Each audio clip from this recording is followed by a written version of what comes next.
And we're back. Stage 4. The second of the, I guess you could call them first-person shooter sections, even though it's more of a third-person shooter. Contra was ahead of its time. Certainly. You know, come to think of it, a lot of this is so Doom-esque. You know, if the soldiers are aliens. You know, that is a good point. It is really kind of Doom-esque. Although Doom didn't have a spread shot. Or did it? No, it didn't. They also didn't have swirly shots. This is also true. How do you aim with that thing? I mean, the fact that it spins around, are you aiming at the center of it? In which case, you hit everything around what you're aiming at? My question is if you stand in the right place, can you avoid the shots entirely because they swirl around you? It would seem like you could, which would kind of make that a really stupid gun. And a really funny thing to see. Oh yeah. Somebody should do a video of that. Especially if the alien killed him right after. Yeah. It'd be a little like Pulp Fiction. Yeah, that it would. That it would. Okay, well, let's see. A little bit of trivia for you guys. In the arcade version of this, it did have the third-person shooter segments, except that it was less linear. You were actually in a base. You would have to destroy the walls, then run up, turn a corner, destroy another wall, run up, turn a corner. And you were under a pretty strict time limit. I mean, you only had like, I think, like about a minute and a half to get through the stage, or else I don't know what would happen if you didn't make it through in time. What, does the base fill with gas and kill you? It doesn't blow up.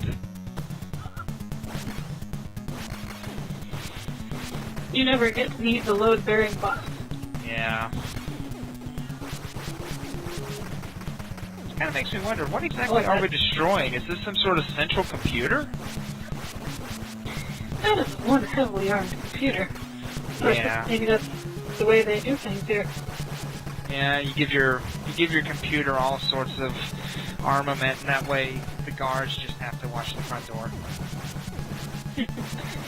I actually would have saved many a bad guy. Yeah, that's true. I have a new respect for this. Boom. I have a new respect for the Contra villain. Yeah. Poor faceless mooks just run out, willing to get shot. The snowfield.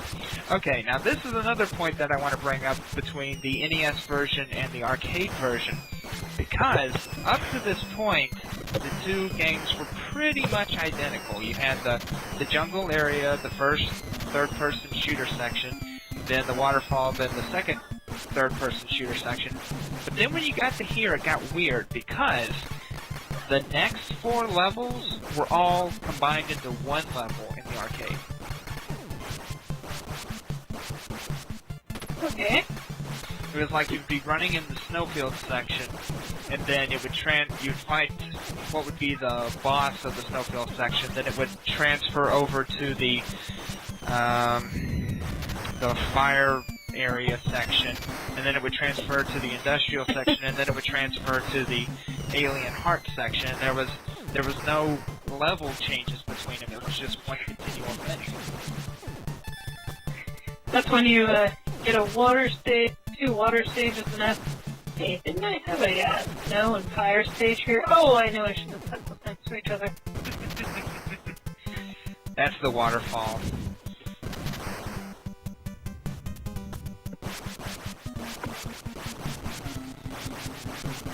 You know, for the fact that this tank looks really intimidating, it's really, really easy to beat because it will shoot at your feet. Damn! Like the poor guy in Tiananmen Square, you just stand up there, you put your hand up to the tank, and it's just like, okay, I'm just gonna stop here. I've got spikes on the front, I've got spikes on the top, I've got this gun, but, you know, you're standing there, I'll wait.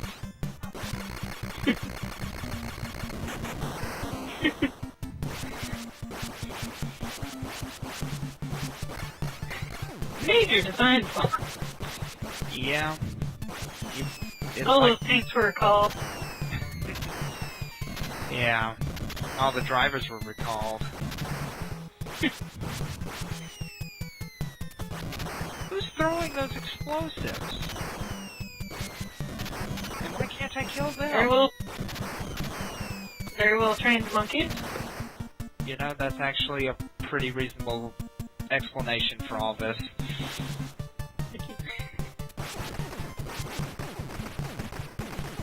Well, that was anticlimactic. What? That was the boss? What? What? Behold the power of the spread shot.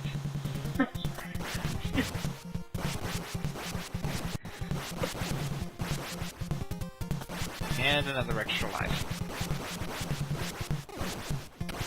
And I got killed. Oh, I pointed this out.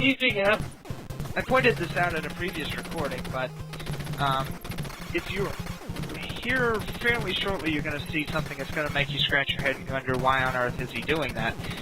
That's because I can't see myself whenever that I'm invincible. For some reason, the recording software, it records everything properly, but I only get to see about a third of the pixels, so when I'm flashing invincibility, I'm invisible.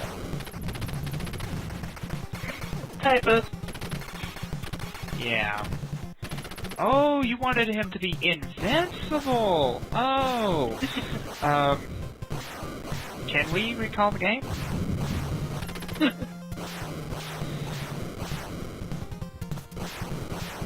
This has to violate so many security, safety standards. Maybe this is where they cook their lunch, too. Oh yeah, you just set your beef sandwich out on the platform and 5 seconds later it's toasted.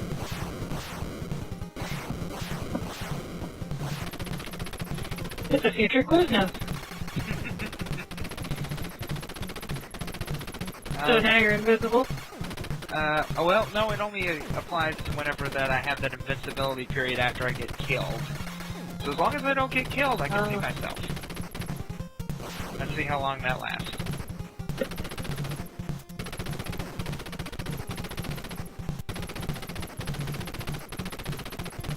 And here comes the boss.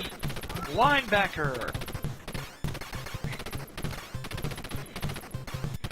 I don't know if that's I like how true, there's- but I'm calling it that. I like how there was no transition in the tiles, it just changed purple.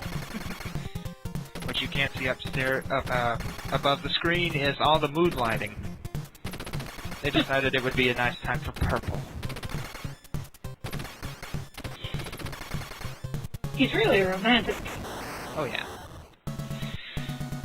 And that's... No, wait. We've got... we better stop right here. Well, next time, we will come back and we will play stages 7 and 8 and beat the game. So, we'll see you then. Later. Yeah.